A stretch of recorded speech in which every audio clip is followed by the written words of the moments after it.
A week ago, we moved the tiny house from Dream Lake Campground to Adirondack Gateway Campground just outside of Utica, New York.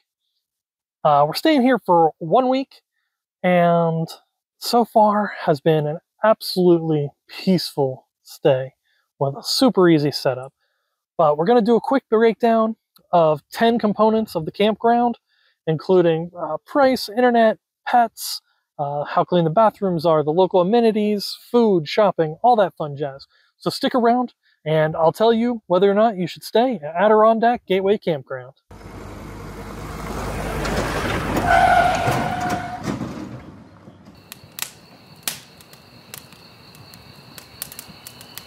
I'll of course start with my biggest thing, my most important item when I'm looking at a campground, and that is price.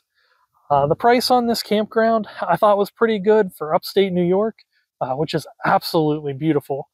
We're able to get a full hookup 50 amp pull-through spot at this campground with an enormous footprint for $292. So that breaks down to $41.71 a day. That includes 50 amp power, sewer, water, and their Wi-Fi that I will get into a little bit later. As I've mentioned in the past, if you've been around for a little while, I have to work Monday through Friday. So internet and cell phone is very important for me to have at the campsite. So I keep T-Mobile, Verizon, Starlink, and then any kind of Wi-Fi that the campground may have. I'll start with Verizon, which is our cell phones and my main internet choice. And this area, this campground, is an absolute dead zone. Our phones have not left SOS mode since we pulled about 10 miles from the campground. So any navigation, any cell phone calls, any internet through Verizon, just not viable at this particular location. If you drive about 10 minutes away, you can pick up a cell phone signal, very low data, but this is not Verizon's prime area. So if you have Verizon, make sure that you have another connection if you want to be able to access the internet while you're here. T-Mobile has been my backup and is our all-star for this location. I didn't even hook it up at first because I thought if Verizon was going to be zero, that T-Mobile would be zero, but it's actually a phenomenal connection. If you point it towards the tower, then you get a very good signal. Oddly enough, if you point it in any direction except for towards the signal or towards the tower, then it drops to very, very minimal. So this is a very unidirectional tower, it seems. So you just want to make sure that you're pointing towards the tower, which is on the south side of the park. If you do that, it's very fast. My average speed was 48 megs up, or 48 megs down, and 19 megs up. So pretty fast, fairly low latency, has been able to run 2 computers plus the wife watching television all at the same time with absolutely no issues. So T-Mobile's the go-to.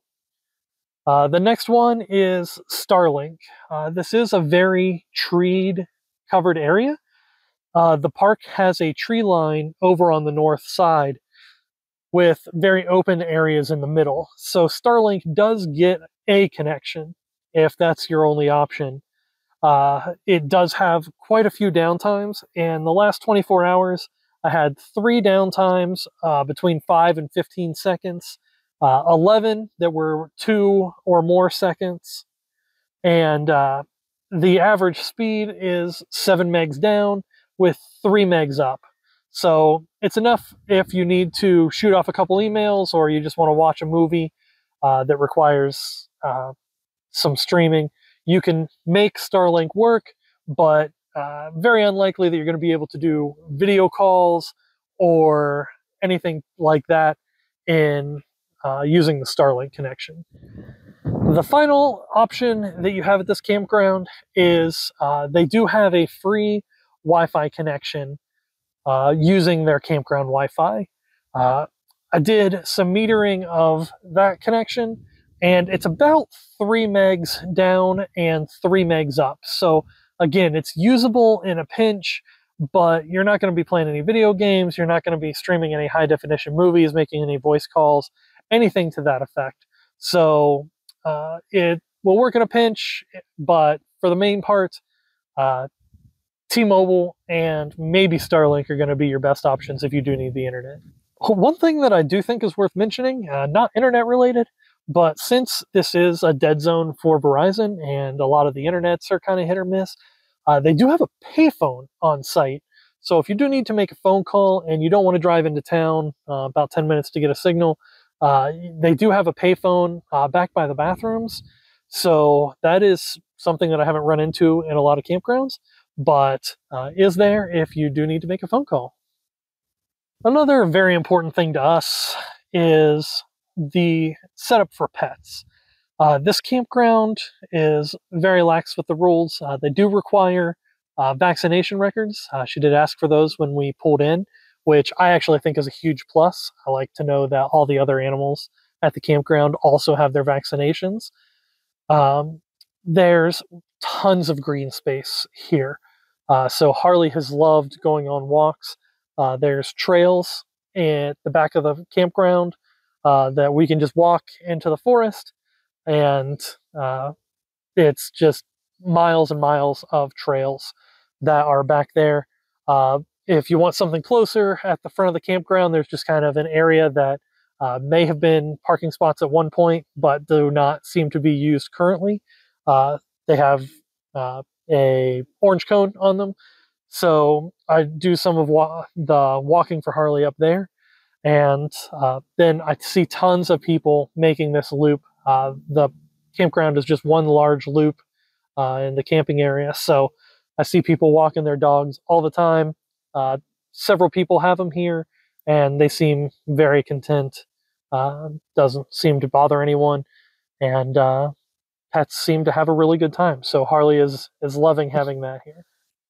So next item that I'm going to hit up is the bathroom situation. So the campground does have a bathhouse, and then they actually have a bathroom trailer that I've not run into. But the area up by the overlook has a trailer, almost like a fifth wheel trailer that you would see at like a concert or something to that effect. So it does have bathrooms at the very front by the kind of the new sites over by the annex. And then there's one at the back of the park that has one shower stall for men, one shower stall for women, and then the men's have urinals, sinks, and 3 bathroom stalls.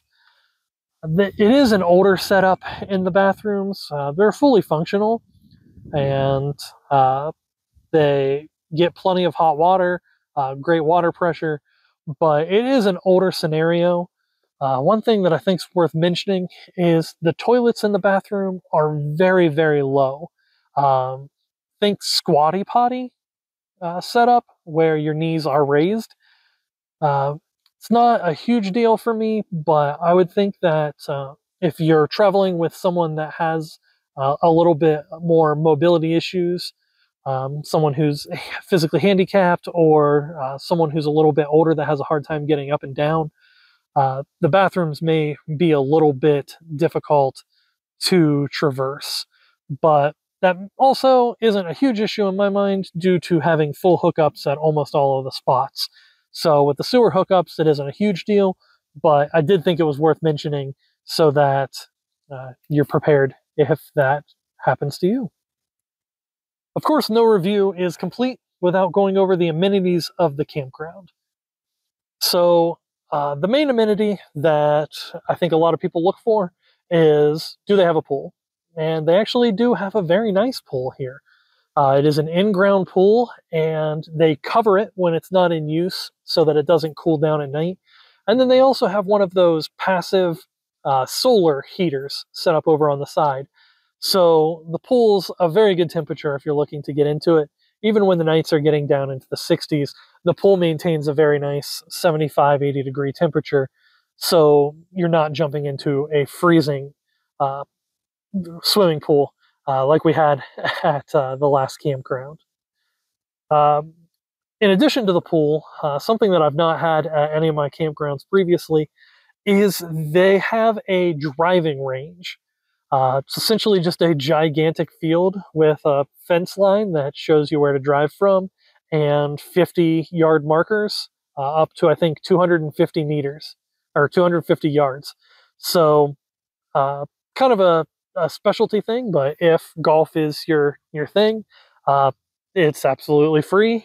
Just a field up towards the front that actually overlooks another one of the amenities, which is a putt-putt golf course. I'm gonna say that that's a little bit of a stretch in their description. It's just a circle area with little ramps and uh, little like contraptions that you shoot the ball into the mouth and it rolls back down into a hole. But the area is just completely covered in grass, just regular grass. So it would be very, very difficult to actually play putt-putt there. But they do list it on the website. It is technically there. I'm just not sure that I would actually consider it as an amenity. The next item that they list is a volleyball net.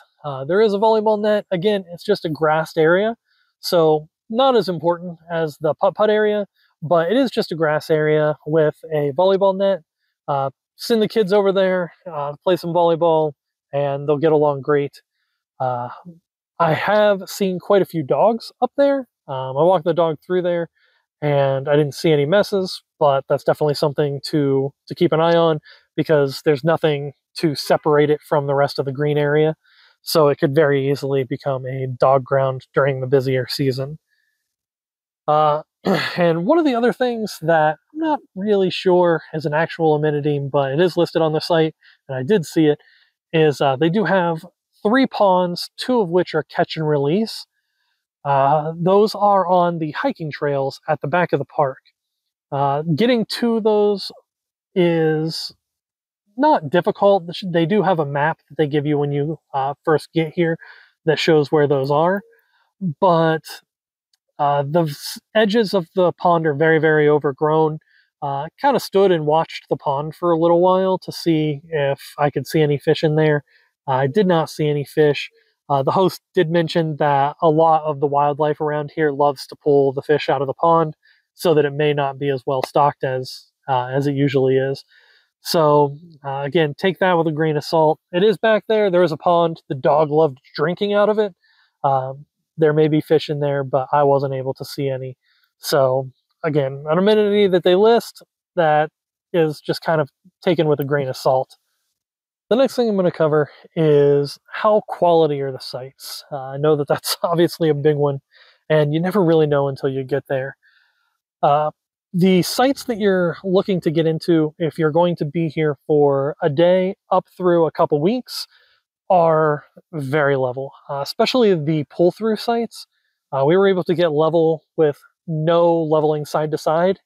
We did have to drop it off of the truck to be able to get it level front to back, but you can see that there's a fairly distant amount between the neck and the ground still. So not a huge leveling issue there. It took, I don't know, maybe 10 minutes to get completely level, which is pretty good for us. So site quality, as far as levelness, for the sites that people overnight through a month are going to stay in, extremely level. The seasonal or the monthly sites are a little less level, but overall still look to be pretty level from what I can tell. Looking around, I don't see a lot of boards or I've seen some cement bricks at other camps. Nothing like that here. The campers look to be mostly level, and most of the sites have a level of or a layer of gravel over them, even if they're in the grass area. So that helps to kind of give it a firm base so you're not sinking in even during the rain.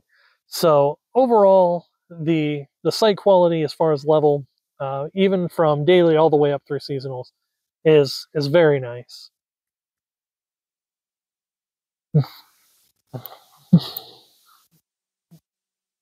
Another huge thing about the site quality is, ironically, how huge they are. Haven't measured this campsite, but the one that we're in, our area is, I would say, probably 70 feet wide. So probably 60 foot of that from our front door out.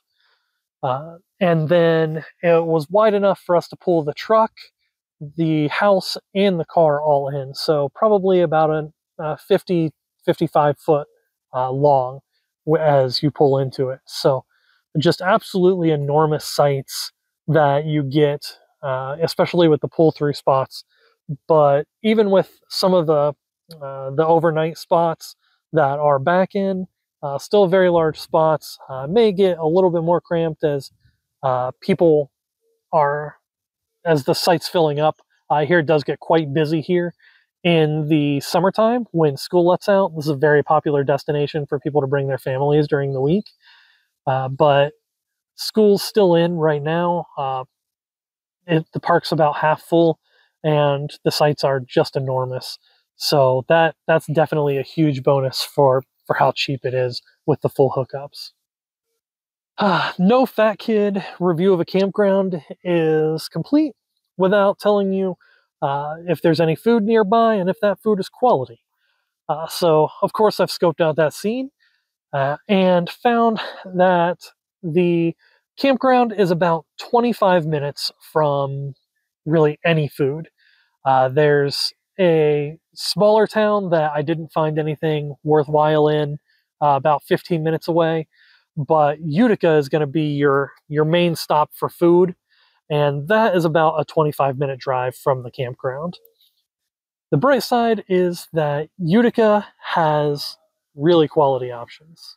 Inside Utica, I found several places that are definitely worth mentioning. The first is Delmonico's Steakhouse, just kind of an iconic steakhouse. They closed down the one in New York due to some kind of trademark battle, so you can't even get it in New York City anymore. But they have a very nice one here in downtown Utica. So if you're looking for a nice place, somewhere to dress up, go grab some really quality steaks that Ron Swanson might love, then Delmonico Steakhouse is a solid go-to. If you're looking for something a little bit different, we found out that the second oldest family pizza joint is located in Utica, New York. I'm going to butcher the name, but Os Scugnazo is been around since the early 1900s, and they do a type of pizza called an upside down pizza where the sauce goes on the top of the cheese. So they put down a layer of cheese, then the sauce. Unfortunately, they were closed on the night we decided we wanted pizza. So we ended up a couple doors down at Nina's Pizzeria. Very good pizza, New York style, huge slices, about $20 for a large pie, so pretty decent for a pepperoni. When I went down to Nina's, I found out that there's a local food to Utica, New York called Chicken Riggies. It's a rigatoni Italian pasta with chicken. They also offered a shrimp that I didn't find out about till I got there.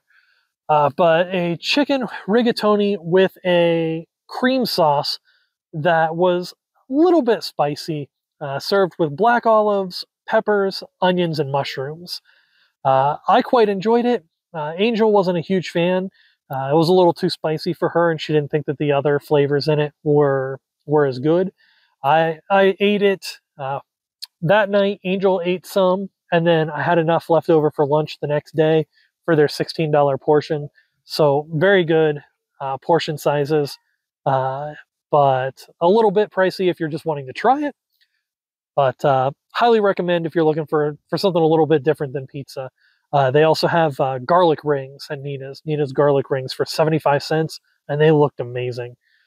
So they forgot those in my order, but they smelled heavenly and they looked amazing in the window. So a couple of places that may be worth hitting up if you're looking for somewhere to eat out during your stay at Adirondack Gateway.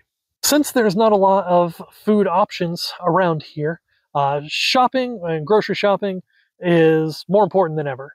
We don't love to travel with a ton of food in our fridge, especially after this last move where the fridge fell over due to the quality of New York roads. Fridge just completely got knocked over on its front twice. So we don't travel with a ton of food. So we do need to find a place to grocery shop when we get to our location. And this is another time that you're heading into Utica, no matter what. Uh, in Utica, we did find a Walmart, we found a Target, and we found a Home Depot. So my holy trinity. We went grocery shopping. The Walmart was well stocked, knocked all of our groceries out, and then of course hit Home Depot for the inevitable repairs that come up with every stop, it seems. So as far as shopping goes, 20-25 minutes, and you're where you need to be. 20-25 minutes there. So allocate about 2 hours to do your grocery shopping, and you'll be all right for your week stay. And the last item that I'm going to hit up is the local attractions. So things that are worth doing within about an hour drive of the campground. As I said, the campground is a little bit more remote, which is what you're looking for sometimes. Very, very quiet. If you're looking to relax, sit outside, read a book, this is a phenomenal campground. We did manage to find three things.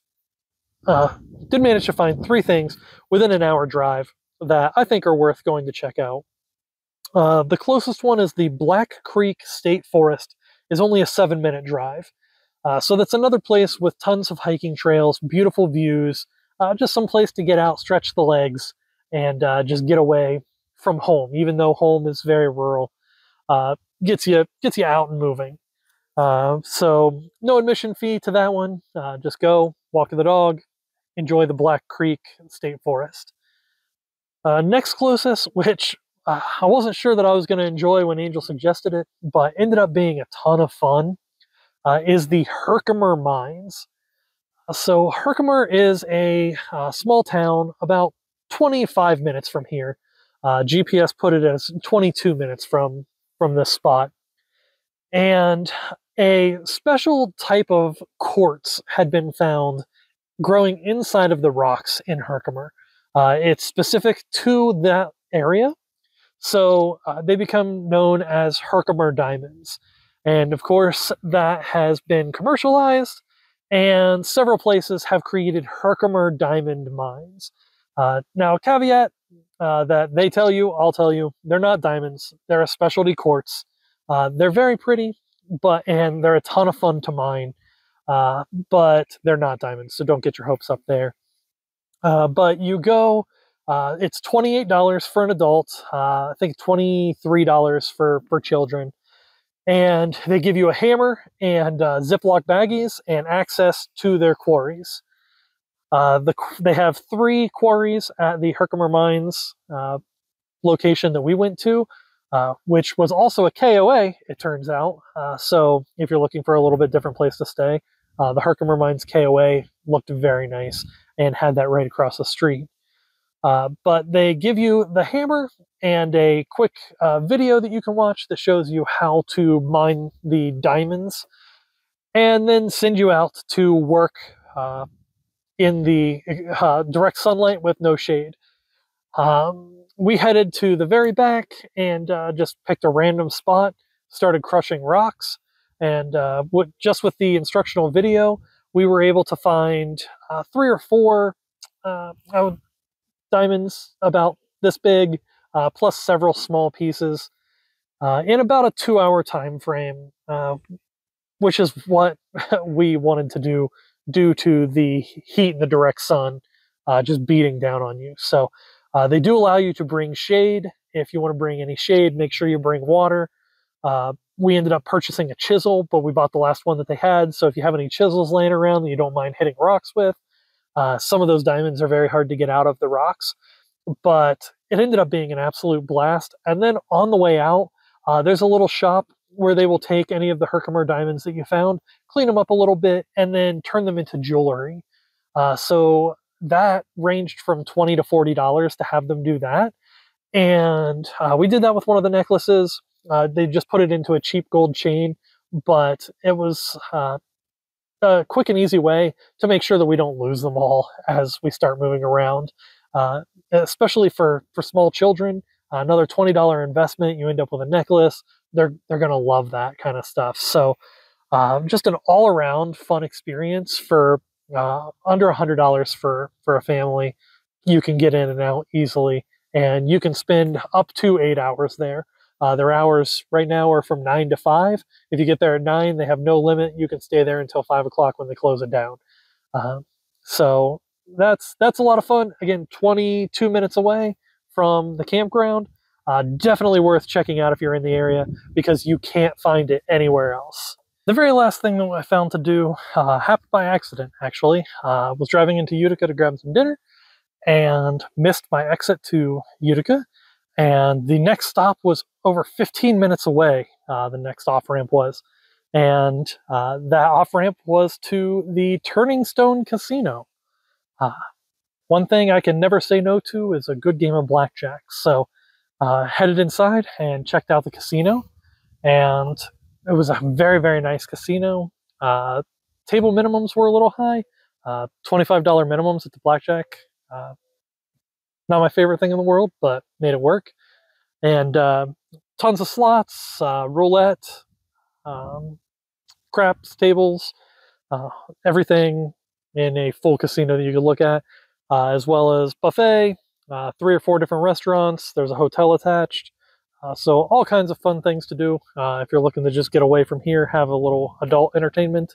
The casino was an absolute blast, very clean, and had an absolute great time. So that Turning Stone Casino is a 47-minute drive from the campground. So a little under an hour, and you're there. Completely worth it if you're looking for an adult evening out, someplace to get away, make sure there are no kids. The Turning Stone Casino is full table games, as well as all the slots, and a sports betting area. So basically everything that you could want to put money on, they will take that money from you. So tomorrow will be 5 days that we've been in this campground, so we're leaving here in 2 days. But I will say, overall, I've really enjoyed the campground. It's rained for 4 of those 5 days. The campground stayed very dry. That it stopped raining about 10 o'clock this morning, and when I got off work at 4, it was completely dry enough for the dog and I to go play in the woods. People are down playing volleyball right now, so that it's dry down there. Overall, just a very nice campground. Mainly weekenders and seasonal people, so it's very quiet during the week. Even on the weekends, the groups seem to be fairly tight-knit, but also inviting. We got invited over to 3 or 4 different campsites to talk about the tiny. Very, very nice people that are staying here. So for the price, if you're looking for a place to get away, you don't mind that the closest town is about 25 minutes away, this is definitely a campground that I would consider. So I give the Adirondack Gateway Campground a solid 9 out of 10.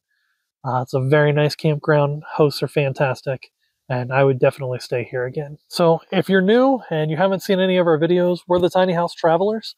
We live full-time in our 32-foot tiny house on wheels, and these reviews are going up as we complete different campgrounds. So if you're looking for just campground suggestions and you want to see very thorough walkthroughs with full drive-bys of all of the spots, as well as breakdown of the amenities and some of the items that you need to see full-time, make sure to click the subscribe button.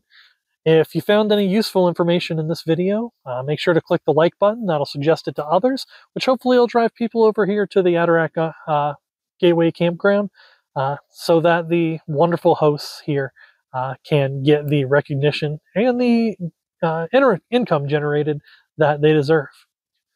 Until next time, I'm John, the Tiny House Travelers. Remember, it's a tiny house, but they're big adventures.